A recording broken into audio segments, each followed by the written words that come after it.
जय श्री राम बच्चों, जय बागेश्वर धाम। इतनी शक्ति हमें दे न दाता, मन का विश्वास कमजोर होना।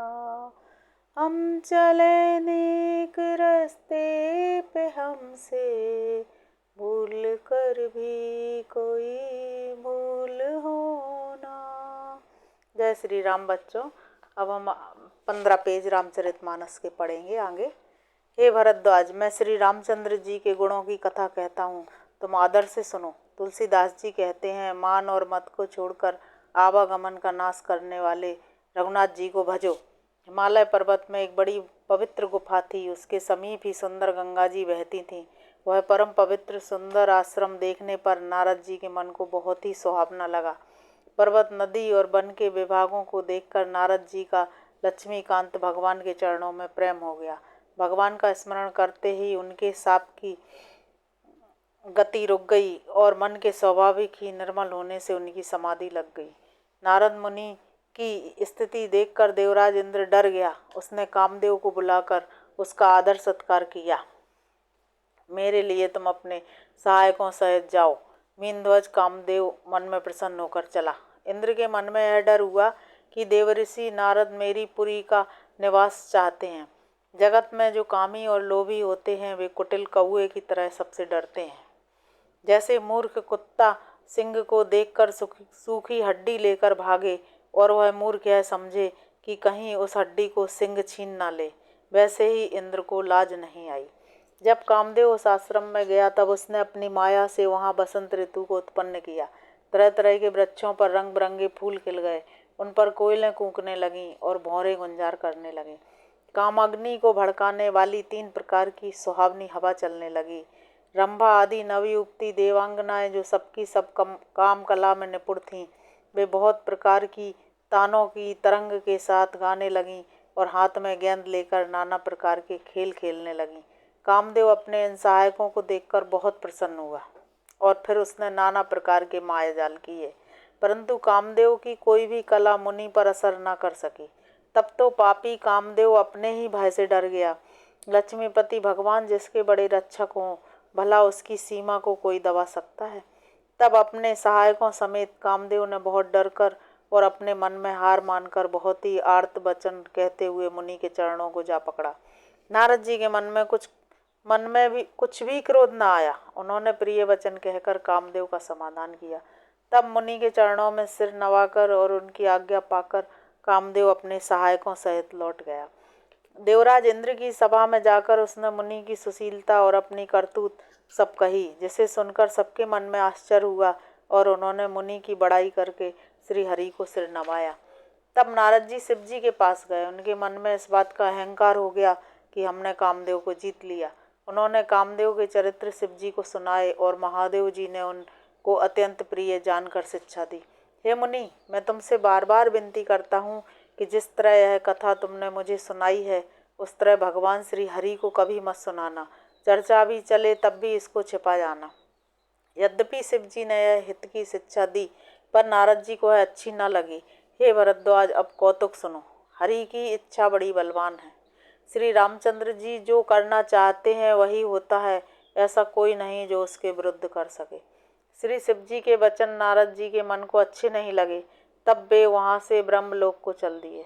एक बार गान विद्या में निपुण मुनिनाथ नारद जी हाथ में सुंदर वीणा लिए हरिगुण गाते हुए क्षीर सागर को गए, जहाँ वेदों के मस्तक स्वरूप लक्ष्मी निवास भगवान नारायण रहते हैं। रमा निवास भगवान उठकर बड़े आनंद से उनसे मिले और ऋषि के साथ आसन पर बैठ गए। चराचर के स्वामी भगवान हंसकर बोले, हे मुनि, आज आपने बहुत दिनों पर दया की। यद्यपि श्री शिव जी ने उन्हें पहले से ही बरज रखा था, तो भी नारद जी ने कामदेव का सारा चरित्र भगवान को कह सुनाया। श्री रघुनाथ जी की माया बड़ी ही प्रबल है। जगत में ऐसा कौन जन्मा है जिसे वह मोहित ना कर दें। भगवान रूखा मुंह करके कोमल वचन बोले, हे मुनिराज, आपका स्मरण करने से दूसरों के मोह, काम, मद और अभिमान मिट जाते हैं। हे मुनि सुनिए, मोह तो उसके मन में होता है जिसके हृदय में ज्ञान वैराग्य नहीं है। आप तो ब्रह्मचर्य व्रत में तत्पर और बड़े धीर बुद्धि हैं, भला कहीं आपको भी कामदेव सता सकता है। नारद जी ने अभिमान के साथ कहा, भगवान यह सब आपकी कृपा है। करुणा निधान भगवान ने मन में विचार कर देखा कि इनके मन में गर्भ के भारी वृक्ष का अंकुर पैदा हो गया है। मैं उसे तुरंत ही उखाड़ फेंकूंगा, क्योंकि सेवकों का हित करना में हमारा प्रण है। मैं अवश्य वह उपाय करूंगा जिससे मुनि का कल्याण और मेरा खेल हो। तब नारद जी भगवान के चरणों में सिर नवाकर चले। उनके हृदय में अभिमान और भी बढ़ गया। तब लक्ष्मीपति भगवान ने अपनी माया को प्रेरित किया। अब उसकी कठिन करनी सुनो। उसने रास्ते में 100 योजन का एक नगर रचा। उस नगर की भांति भांति की रचनाएं लक्ष्मी निवास भगवान विष्णु के नगर से भी अधिक सुंदर थीं। उस नगर में ऐसी सुंदर नर नारी बसते थे मानो बहुत से कामदेव और रति ही मनुष्य शरीर धारण करे हुए हों। उस नगर में शीलनिधि नाम का राजा रहता था, जिसके यहाँ असंख्य घोड़े, हाथी और सेना के समूह थे। उसका वैभव और विलास 100 इंद्रों के समान था। वह रूप, तेज, बल और नीति का घर था। उसके विश्व मोहिनी नामक एक कन्या थी, जिसके रूप को देखकर लक्ष्मी जी भी मोहित हो जाएं। वह सब गुणों की खान भगवान की माया ही थी। उसकी शोभा का वर्णन कैसे किया जा सकता है। वह राजकुमारी स्वयंवर करना चाहती थी। इससे वहाँ अगणित राजा आए हुए थे। खिलवाड़ी मुनि नारद जी उस नगर में गए और नगरवासियों से उन्होंने सवाल पूछा। सब समाचार सुनकर वे राजा के महल में आए। राजा ने पूजा करके मुनि को बिठाया। राजा ने राजकुमारी को लाकर नारद जी को दिखलाया। हे नाथ, आप अपने हृदय में विचार कर इसके सब गुण दोष कहिए। उसके रूप को देखकर मुनि वैराग्य भूल गए और बड़ी देर तक उसकी ओर देखते ही रह गए। उसके लक्षण देखकर मुनि अपने आप को भी भूल गए और हृदय में हर्षित हुए, पर प्रकट रूप में उन लक्षणों को नहीं कहा। जो इसे ब्याहेगा वह अमर हो जाएगा और रणभूमि में कोई उसे जीत न सकेगा। यह शीलनिधि की कन्या जिसको बरेगी, सब चर अचर जीव उसकी सेवा करेंगे। सब लक्षणों को विचार कर मुनि ने अपने हृदय में रख लिया और राजा से कुछ अपनी ओर से बनाकर कह दिए। राजा से लड़की के सुलक्षण कहकर नारद जी चल दिए, पर उनके मन में यह चिंता थी कि मैं जाकर सोच विचार कर अब वही उपाय करूं जिससे यह कन्या मुझे ही बरे। इस समय जब तब से तो कुछ हो नहीं सकता। हे विधाता, मुझे यह कन्या किस तरह मिलेगी। इस समय तो बड़ी भारी शोभा और विशाल रूप चाहिए, जिसे देखकर राजकुमारी मुझ पर रीझ जाए और तब जयमाल गले में डाल दे। भगवान से सुंदरता मांगूं, पर भाई उनके पास जाने में तो बहुत देर हो जाएगी। किंतु श्री हरि के समान मेरा हित भी कोई नहीं है, इसलिए इस समय वे ही मेरे सहायक हों। उस समय नारद जी ने भगवान की बहुत प्रकार से विनती की। तब लीलामय कृपालु प्रभु प्रकट हो गए। स्वामी को देखकर नारद जी के नेत्र शीतल हो गए और वे मन में बड़े ही हर्षित हुए। अब तो काम बन ही जाएगा। नारद जी ने बहुत ही आर्त होकर सब कथा कह सुनाई। कृपा कीजिए और कृपा करके मेरे सहायक बनिए। हे प्रभु, आप अपना रूप मुझको दीजिए और किसी प्रकार मैं उसको नहीं पा सकता। हे नाथ, जिस तरह मेरा हित हो आप वही शीघ्र कीजिए। मैं आपका दास हूँ। अपनी माया का विशाल बल देखकर दीनदयालु भगवान मन ही मन हंसकर बोले, हे नारद जी सुनो, जिस प्रकार आपका परम हित होगा हम वही करेंगे, दूसरा कुछ नहीं। हमारा वचन असत्य नहीं होता। हे योगी मुनि सुनिए, रोग से व्याकुल रोगी कुपथ मांगे तो वैद्य उसे दे नहीं सकता। इसी प्रकार मैंने भी तुम्हारा हित करने की ठान ली है। ऐसा कहकर भगवान अंतर्धान हो गए। माया के वशीभूत हुए मुनि ऐसे मूढ़ हो गए कि वे भगवान की अगूढ़ वाणी को भी ना समझ सके। ऋषिराज नारद जी तुरंत वहां गए जहां स्वयंवर की भूमि बनाई गई थी। राजा लोग खूब सज धज कर समाज सहित अपने अपने आसन पर बैठे थे। मुनि मन ही मन प्रसन्न हो रहे थे कि मेरा रूप बड़ा सुंदर है, मुझे छोड़ कन्या भूलकर भी दूसरे को न बरेगी। कृपा निधान भगवान ने मुनि के कल्याण के लिए उन्हें ऐसा कुरूप बना दिया कि जिसका वर्णन नहीं हो सकता। पर यह चरित्र कोई भी न जान सका। सबने उन्हें नारद ही जानकर प्रणाम किया।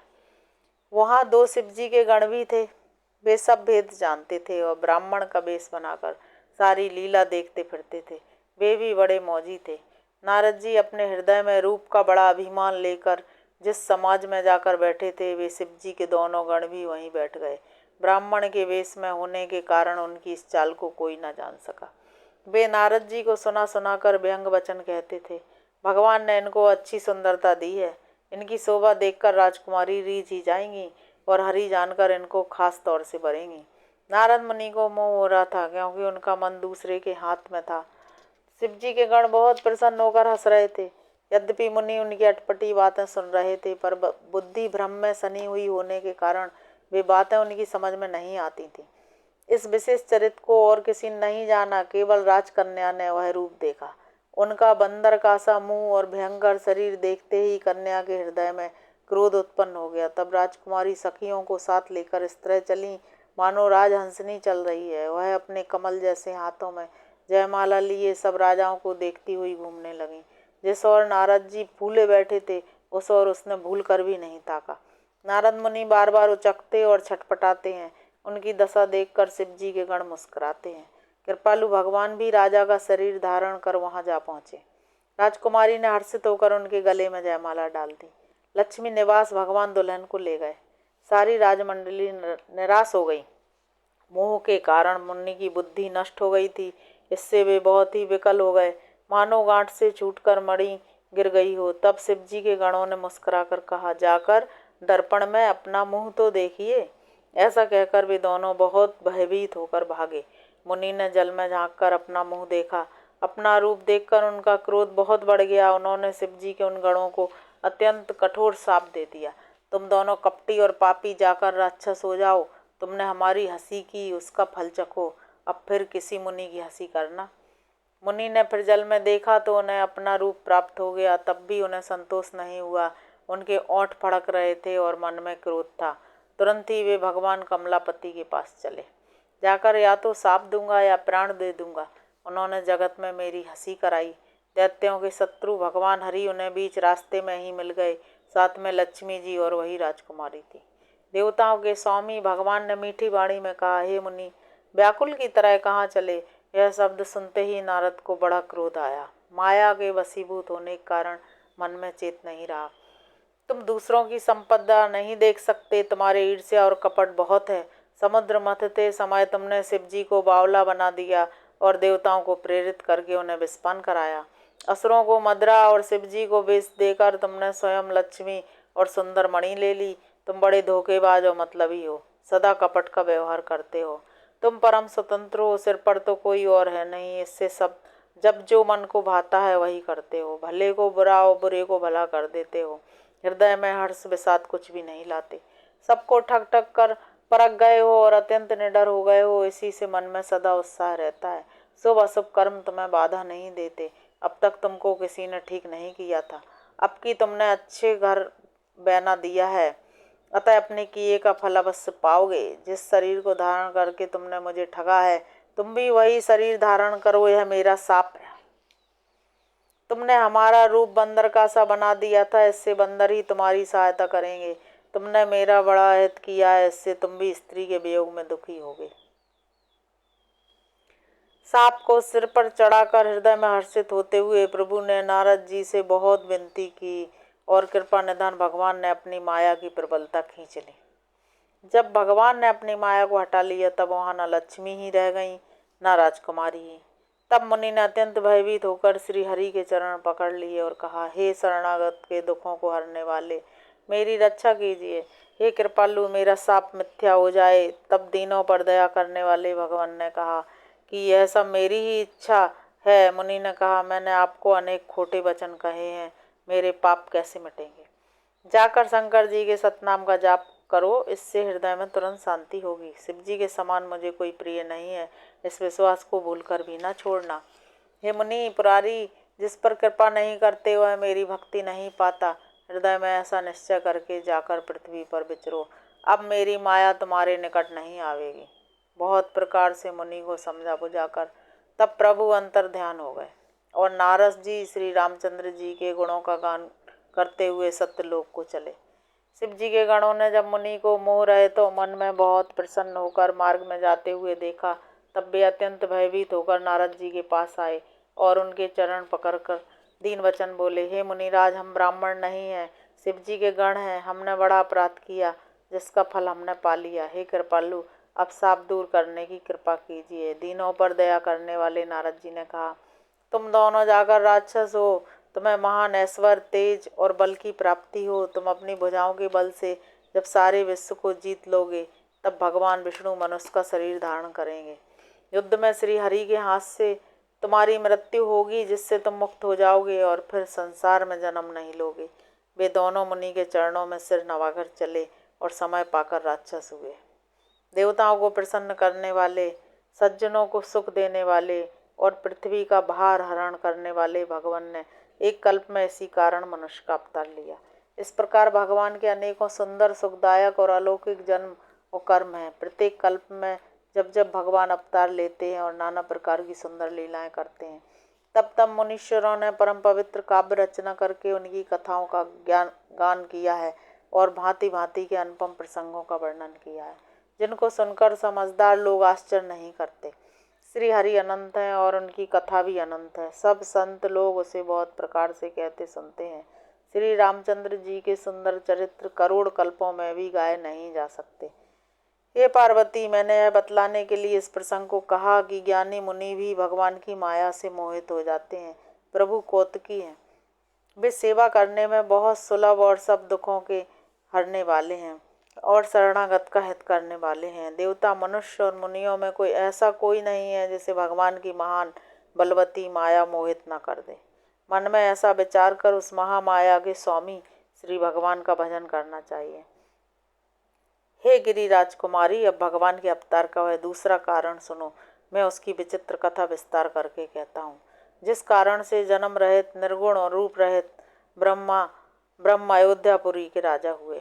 जिन प्रभु श्री रामचंद्र जी को तुमने भाई लक्ष्मण जी के साथ मुनियों का सा वेश धारण किए वन में फिरते देखा था, और हे भवानी, जिनके चरित्र देखकर सती के शरीर में तुम ऐसी बावली हो गई थी कि अब भी तुम्हारे उस बावलेपन की छाया नहीं मिटती, उन्हीं के ब्रह्म रूपी रोग के हरण करने वाले चरित्र सुनो।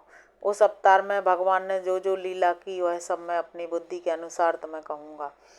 हे भरद्वाज, शंकर जी के वचन सुनकर पार्वती जी सकचाकर प्रेम सहित मुस्कुराईं। फिर बृहस्पति शिव जी जिस कारण से भगवान का वह अवतार हुआ था उसका वर्णन करने लगे। हे मुनीश्वर भरद्वाज, मैं वह सब तुमसे कहता हूँ, मन लगाकर सुनो। श्री रामचंद्र जी की कथा कलयुग के पापों को हरने वाली, कल्याण करने वाली और बड़ी सुंदर है। स्वयंभू, मनु और शत्रुपा, जिनसे मनुष्यों की यह अनुपम सृष्टि हुई, इन दोनों पति पत्नी के धर्म और आचरण बहुत अच्छे थे। आज भी वेद जिनकी मर्यादा का गान करते हैं। राजा उत्तानपाद उनके पुत्र थे, जिनके पुत्र हरिभक्त ध्रुव जी हुए। उनके छोटे लड़के का नाम प्रियव्रत था, जिसकी प्रशंसा वेद और पुराण करते हैं। पुनः देवहूति उनकी कन्या थी, जो कर्दम मुनि की प्यारी पत्नी हुई और जिन्होंने आदिदेव दीनों पर दया करने वाले समर्थ एवं कृपालु भगवान कपिल को गर्भ में धारण किया। तत्वों का विचार करने में अत्यंत निपुण जिन भगवान ने सांख्य शास्त्र का प्रकट रूप में वर्णन किया, उन मनु जी ने बहुत समय तक राज्य किया और सब प्रकार से भगवान की आज्ञा का पालन किया। घर में रहते बुढ़ापा आ गया, परंतु विषयों से वैराग्य नहीं होता। उनके मन में बड़ा दुख हुआ कि श्री हरि की भक्ति बिना जन्म यूं ही चला गया। तब मनु जी ने अपने पुत्र को जबरदस्ती राज्य देकर स्वयं स्त्री सहित वन को गमन किया। अत्यंत पवित्र और साधुकों की सिद्धि देने वाला तीर्थों में श्रेष्ठ नैमिषारण्य प्रसिद्ध है। वहाँ मुनियों और सिद्धों के समूह बसते हैं। राजा मनु हृदय में हर्षित होकर वहीं चले। वे धीर बुद्धि वाले राजा रानी मार्ग में जाते हुए ऐसे सुशोभित हो रहे थे मानो ज्ञान और भक्ति शरीर धारण किए जा रहे हों। वे गोमती के किनारे जा पहुँचे। हर्षित होकर उन्होंने निर्मल जल में स्नान किया। उनकी धर्म धुरंधर राजश्री जानकर सिद्ध और ज्ञानी मुनि उनसे मिलने आए। जहाँ जहाँ सुंदर तीर्थ थे, मुनियों ने आदर पूर्वक सभी तीर्थ उनको करा दिए। उनका शरीर दुर्बल हो गया था। वे मुनियों के से वस्त्र धारण करते थे और संतों के समाज में नित्य पुराण सुनते थे और 12 अक्षर मंत्र का प्रेम सहित जप करते थे। भगवान वासुदेव के चरण कमलों में उन राजा रानी का मन बहुत ही लग गया। वे साग, फल और कंद का आहार करते थे और सच्चिदानंद ब्रह्म का स्मरण करते थे। फिर वे श्री हरि के लिए तप करने लगे और मूल फल को त्याग कर केवल जल के आधार पर रहने लगे। हृदय में निरंतर यही अभिलाषा हुआ करती कि हम उन परम प्रभु को आँखों से देखें जो निर्गुण, अखंड, अनंत और अनादि हैं, और परमार्थवादी लोग जिनका चिंतन किया करते हैं, जिन्हें वेद नेति नेति कहकर निरूपण करते हैं, जो आनंद स्वरूप उपाधि रहित और अनुपम है, एवं जिनके अंश से अनेकों शिव, ब्रह्म और विष्णु भगवान प्रकट होते हैं। ऐसे प्रभु भी सेवक के बस में हैं और भक्तों के लिए लीला विग्रह धारण करते हैं। यदि वेदों में यह वचन सत्य कहा है तो हमारी अभिलाषा भी अवश्य पूरी होगी। इस प्रकार जल का आहार करते 6000 वर्ष बीत गए। फिर 7000 वर्ष वे वायु के आधार पर रहे। 10,000 वर्ष तक उन्होंने वायु का आधार भी छोड़ दिया। दोनों एक पैर से खड़े रहे। उनका अपार तप देखकर ब्रह्मा, विष्णु और शिव जी कई बार मनु जी के पास आए। उन्होंने अनेक प्रकार से ललचाया और कहा कि कुछ वर मांगो, परे परम धैर्यवान डिगाए नहीं डिगे। यद्यपि उनका शरीर हड्डियों का ढांचा मात्र रह गया था, फिर भी उनके मन में जरा भी पीड़ा नहीं थी। सर्वज्ञ प्रभु ने अनन्य गति वाले तपस्वी राजा रानी को निज दास जाना। तब परम गंभीर और कृपा रूपी अमृत से सनी हुई यह आकाशवाणी हुई कि वर मांगो। मुर्दे को भी जला देने वाली यह सुंदर वाणी कानों के छेदों से होकर जब हृदय में आई, तब राजा रानी के शरीर ऐसे सुंदर और हष्टपुष्ट हो गए मानो अभी अभी घर से आए हैं। कानों में अमृत के समान लगने वाले वचन सुनते ही उनका शरीर पुलकित और प्रफुल्लित हो गया। तब मनु जी दंडवत करके बोले, प्रेम हृदय में समाता ना था। जय श्री राम। आज के 15 पेज हुए। आज रामचरितमानस में बताया कि नारद जी का श्राप भगवान को कैसे लगा और इसीलिए उन्होंने राम के रूप में अवतार लिया। कल हम फिर 15 पेज पढ़ेंगे। जय श्री राम।